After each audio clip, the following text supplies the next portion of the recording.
s'il vous plaît. Les sandwichs, c'est interdit. Il faut vous mettre moi là-bas. Sur le... Ouais.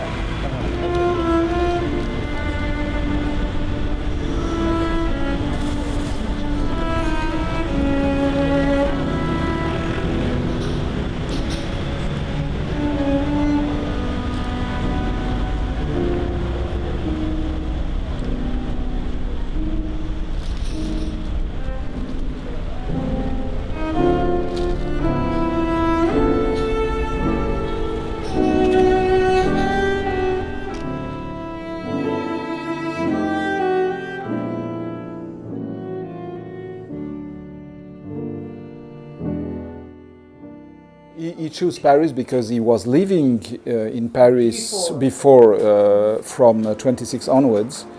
And the reason why he came to Paris was very, very simple. Is what Paris was the capital of music and the arts. And so it was a very natural thing for a Polish Jewish composer who had no to choose Paris.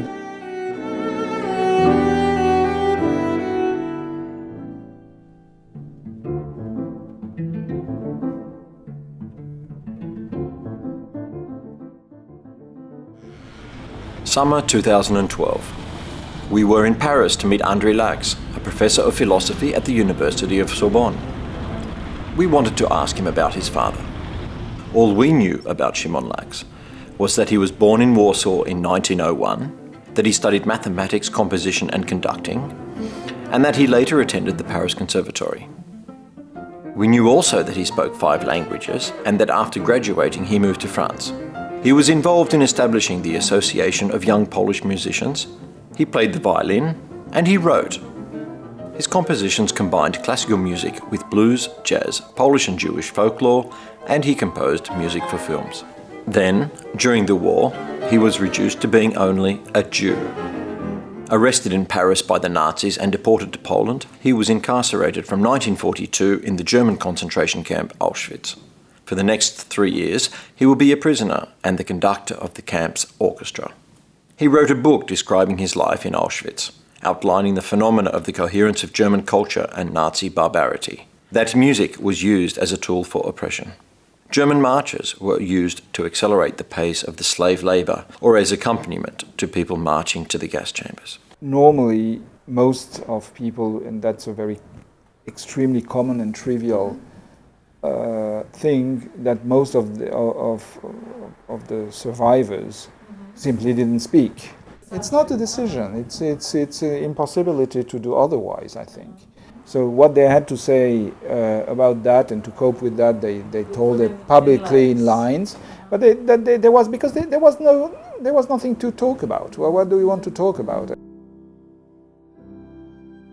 Well, we did not play any funeral marches. On the contrary, the marches were played in a joyful, rousing and colourful way. Their purpose was to encourage us to work and to live, befitting the camp motto, Arbeit macht frei. Told me in very simple terms, I was a prisoner and the Nazi wanted to suppress the Jews and they put them in the camp, and when they arrived in the camp, they put them this number of the arm, and the number is that. Daily orchestral life in Auschwitz. That was the joy of receiving new instruments, with the knowledge that we had inherited them from those who had been gassed the night before. It was the ambition of every camp commander to found a camp band or orchestra, so that our guardian angels could be provided every now and then with a little relaxation, which they desperately needed. That's something that, of course, in the mind of a kid, makes part of the world then, and that made part of my world too, that I knew that I was coming from a family where the father and the mother too would have been suppressed if not by chance and so on. And that's obviously part of the feeling of strangeness and not being part of this world is a. But does it happen to you to feel also like a survival because of that? Yes. Yes, no, obviously. And then he gave, at some point he gave me his book, or I asked him for the book, I read the book, but then I wouldn't ask him anything further. After the war and the loss of Polish sovereignty, Shimon Laks settled permanently in France. He worked at his desk, read at his desk, and composed at his desk. He even hated to visit the post office. To spend less time waiting in line, he bought scales to weigh his letters, that he could just throw the letters into the post box and return home to his desk. Mój mąż był tak wycieńczony Oświęcimiem, że w przeciągu pierwszych, to śmieszne powiedzieć, ale chyba 15 lat naszego współżycia, mój mąż nigdy nie wychodził wieczorem. Nigdy. O godzinie 8 był w łóżku. Był bardzo wymęczony, bardzo wymordowany i pobyt w Oświęcimiu na nim się niewątpliwie bardzo odbił. And the music was present at home, like the piano playing, listening to radio, or He some was listening to radio all the recordings? time. He didn't like to go to concerts. He didn't, because it involved going out. Why do you think he was so? I mean, it was like why he reduced his life to this very apartment family-ness, family. One explanation is that he didn't. He was not a social. He didn't like society. He was not a misanthrope, but he didn't like company, basically, unless the company was composed of real friends.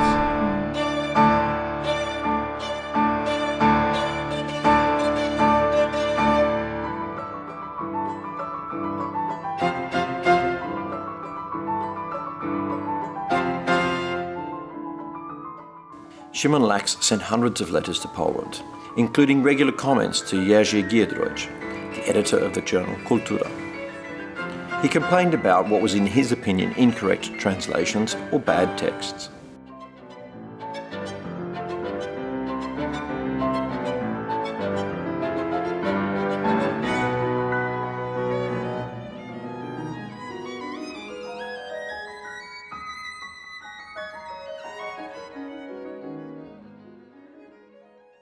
And so one thing that affected him very much was to observe the degradation of Polish language as spoken, especially in the emigration, but also under the communist regime and so on. So he was, so to speak, tracking all he read a great deal and was, underlining. That was one of his favorite occupations, to underline things that shouldn't have been written.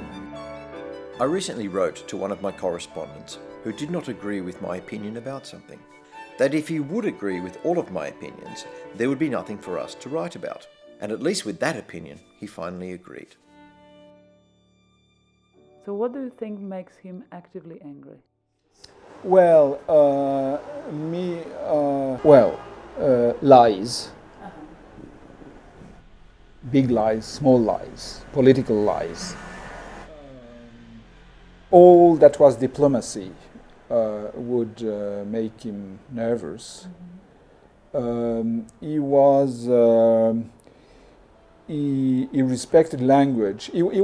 His mind really was a classic mind, which you see in the music. So he was a very clear. He was clear-minded and very classical in the French sense of the term. I mean, he was a man of 17th century, with rules and special values, rules, construction.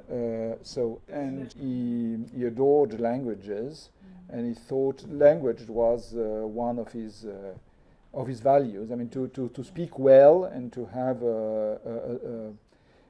a conscious relationship to language was very important to him. Known for his hot temperament and strong opinions, Laks was often busy with long-term disputes with other writers.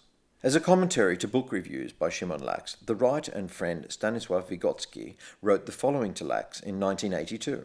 In your letter dated 17th of September, there is a hint of nervousness, which is unnecessary and unjustified. I did not say that all of your recollections aren't relevant. I've just expressed my regret because you do not have the right to publish such spontaneous thoughts.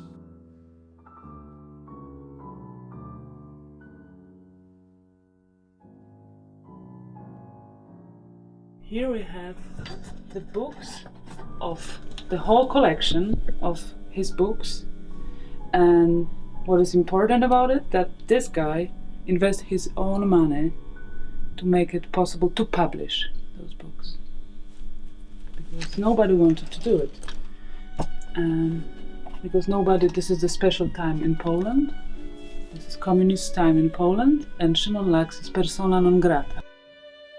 What marked the end of the war for Europe, for Poland, was the beginning of 44 years of occupation by Soviet Russia. Poland was officially a socialist state, with the Polish United Workers' Party as the dominant political force. Official propaganda glorified the working class, peasant art, and the nationalization of private property and the industrialization of the country. Poles living in the West were considered traitors, supporting rotten capitalists.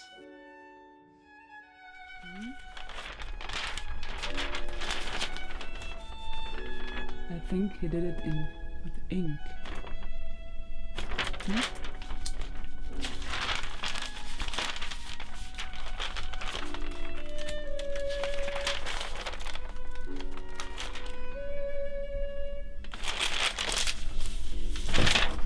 We have to ask his son to play it. Sorry. Qu'est-ce que ça voulait dire? C'est juste pour avoir une pompe quand j'ai les sons et les vidéos. C'est réveillé.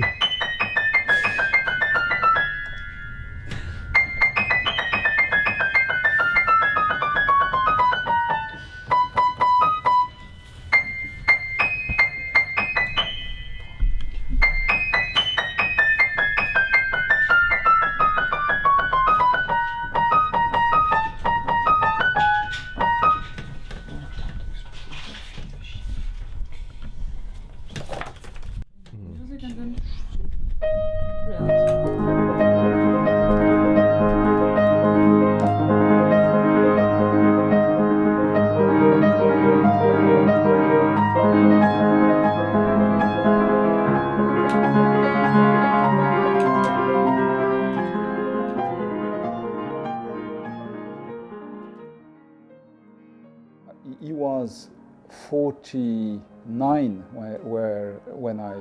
when he had me, and my mother was She was 39. Polish. She was also Polish From Warsaw. from Warsaw, and she came after the war. My father was, and she didn't speak very well French. She spoke French with a very strong accent. My father spoke French without any accent. My father was astonishing. He could speak many languages. I don't know if it's musician or I know a musician that Alexander Stansman, who was a friend of his and who was here, had also a strong accent, and he had. So it's not music. It's some kind of special ability. Yes, both of them acquired French nationality, I think, without too much trouble. They spoke Polish at home between them, and so I learned Polish that way. I consider it as my mother tongue. But it's a mother tongue that I can't speak, or that I can't speak properly, because they were communicating in Polish practically all the time, and so I got my share of Polish. But then they would address me in French. They had to struggle. There was no money. Life was difficult for everybody. I mean, after the war in France, that was not easy. How they got the money, I must say, I don't know. At the very beginning, I don't know. At some point, my mother began to work as a chemist in a fabric, because she was chemist from formation. And though that was the basic salary, and with this basic salary, and the compensation, obviously that was enough to survive here. And then he began to work also as basically as a translator for film in a film fabric, which was owned by his brother.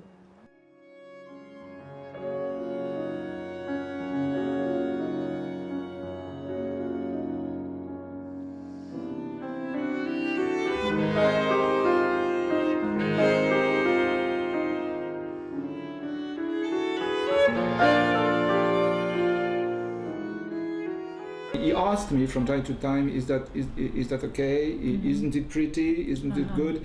So he had some kind of self-appreciation of what he was doing, because what he was doing is, since he was a man of wit, intelligence, so French precision and wit. He was witty. He was a witty man. In his music as in life, actually. He was very funny. I mean, he had an enormous number of story, of Jewish and non-Jewish story, and he was very funny. He never thought that he was making a career, or he knew that he was not making a career, so to speak.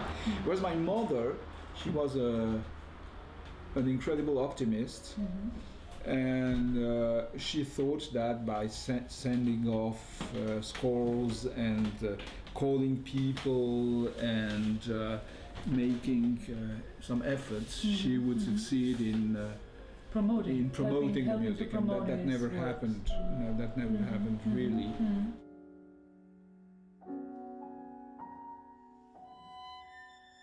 I think that music was important for him. I think that he was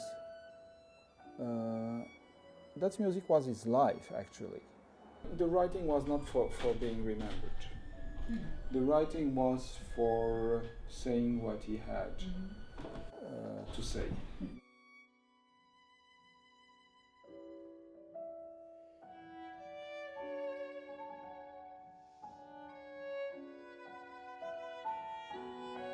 As for my lack of faith, I have described everything accurately. I do not feel neither a hero nor unhappy. I do not think that with the passing away of a man, everything ends, especially in my case. I'm leaving some compositions and a bit of literature. Besides, I'm not a prophet, and I don't have to know what will happen afterwards.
This documentary, My Father, Shimon Laks, is the first in the series dedicated to composers whose biographies and works have been affected by World War II and the Holocaust. We are looking for funds to continue with the Master Revival series and to complete the presentation of Shimon Laks's achievements. Please see our website for details of how you can give your financial support. To complete Shimon Laks's Master Revival episode, we would like to make the following material available online. His book about his 3 years in Auschwitz, which gave insight into the role music played in the German concentration camps, available in French, English and Polish. Correspondence with some of the leading figures of the post-war cultural life in Poland and abroad. Soundtracks composed for French films. An unknown number exist in the International Federation of Film Archives in Paris. The recently discovered screenplay, Man in the Know by Shimon Laks and Jean-Luc Terreux. Literary polemics and commentaries, the family photo archives. More information is available at applerepublic.net/Shimon-Lax.